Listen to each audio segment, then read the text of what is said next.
bourse en temps réel. Prend la direction de New York pour retrouver sur place Grégory Volokin comme chaque après-midi en duplex, le président de Mescart Financial Services. Grégory, quelles sont les dernières observations, les derniers commentaires, les dernières informations en provenance des États-Unis au sujet du coronavirus? On a l'impression que le marché ne veut pas poursuivre aujourd'hui en tout cas le massacre d'hier. Oui, on pourrait dire pour le moment pas de mauvaises nouvelles, bonnes nouvelles. C'était pas vraiment le cas hier, où hier on était vraiment alors concentré sur cette épidémie. Quand même, il y a eu des signes d'inquiétude. Alors, le premier signe d'inquiétude aux États-Unis, c'est le CDC, Center for Disease Control, qui dit aux citoyens américains déplacez-vous en Chine que si c'est absolument nécessaire. Et puis d'un côté plus anecdotique, je parlais avec un collègue tout à l'heure qui prend le train pour venir à New York travailler. Ce train traverse le quartier chinois du Queens qui s'appelle Flushing et a dit quand le train s'est arrêté à Flushing, tous les gens qui sont montés avaient un masque. Donc ça veut dire quand même qu'il commence à y avoir une certaine inquiétude dans la population. Mais je dirais, la population est peut-être toujours inquiète ce matin, les marchés un tout petit peu moins. Et comme vous le dites, on a l'impression que la Chine prend toutes les mesures nécessaires pour enrayer cette épidémie. Bon, c'est un sujet qui va peut-être renforcer encore un peu plus, si besoin, l'attention des investisseurs autour du discours de grandes entreprises mondialisées. Alors je le disais, nous on aura LVMH, en plus secteur quand même très sensible à la demande asiatique, à la demande chinoise. LVMH publiera ses résultats ce soir sur le 4e trimestre. Évidemment, c'est le discours immédiat du management sur les impacts potentiels du virus qui est attendu. C'est sans doute un peu la même équation pour Apple qui va publier ses résultats ce soir après la clôture des marchés américains, Grégory. Oui, alors évidemment, les résultats de Apple sur le trimestre ne vont pas être du tout impactés par cette nouvelle situation en Chine. On va attendre d'Apple plusieurs choses, évidemment. La première chose, pour parler de la Chine, ça va être leurs ventes en Chine. Elles avaient recommencé à rebondir d'une certaine façon.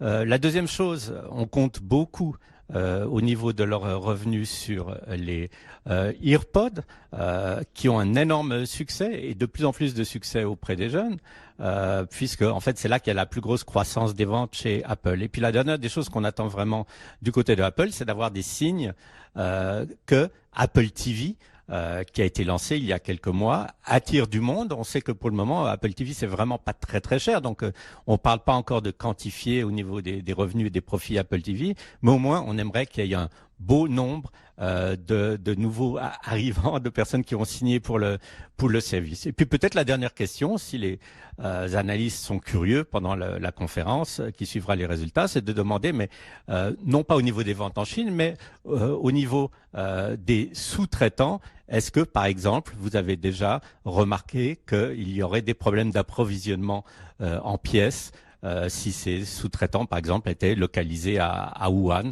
Et ça pourrait peut-être ralentir un peu la production de iPhone de Apple. Donc ça, c'est peut-être la question d'actualité. Et les autres, ça sera des questions un peu plus fondamentales. Bon, ce sera l'événement, quoi qu'il en soit, ce soir, après la clôture des marchés américains.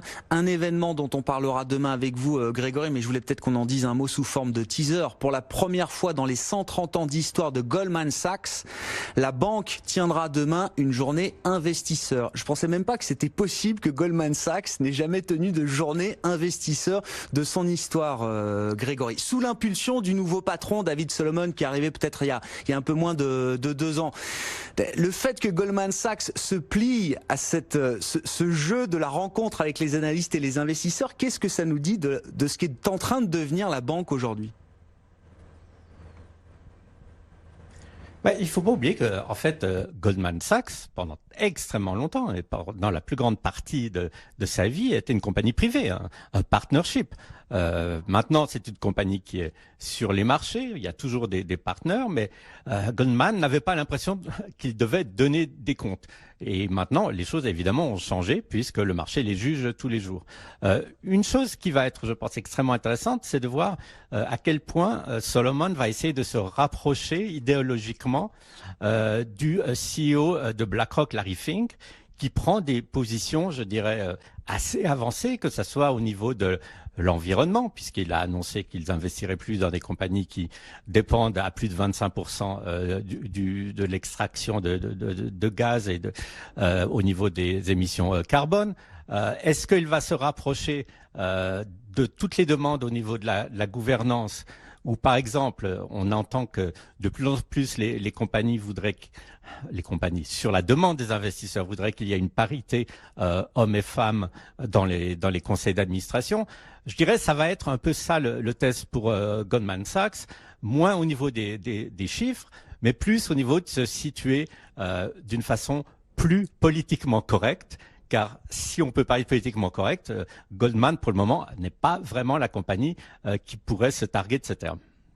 Bon, et puis un mot peut-être de la santé du secteur immobilier aux États-Unis. Grégory, on a en tête encore des chiffres très très forts là sur la fin d'année 2019 en termes de mise en chantier de permis de construire. Tout ça se retrouve dans les résultats des grands promoteurs américains. Alors je crois qu'il y a Pulte Home qui a dû publier ces résultats qui confirment la pleine santé du secteur immobilier américain. Grégory, on peut le dire de cette manière? Écoutez, quand on dit santé, il faut regarder ce que Pulte Home dit. Et moi, je dirais que c'est extrêmement impressionnant. Pulte Home dit que, par exemple, cette année, ils ont 51% de plus de personnes qui achètent une maison pour la première fois. Qu'est-ce que ça veut dire? Ça veut dire que c'est quand même des gens relativement jeunes qui rentrent sur le marché de l'immobilier.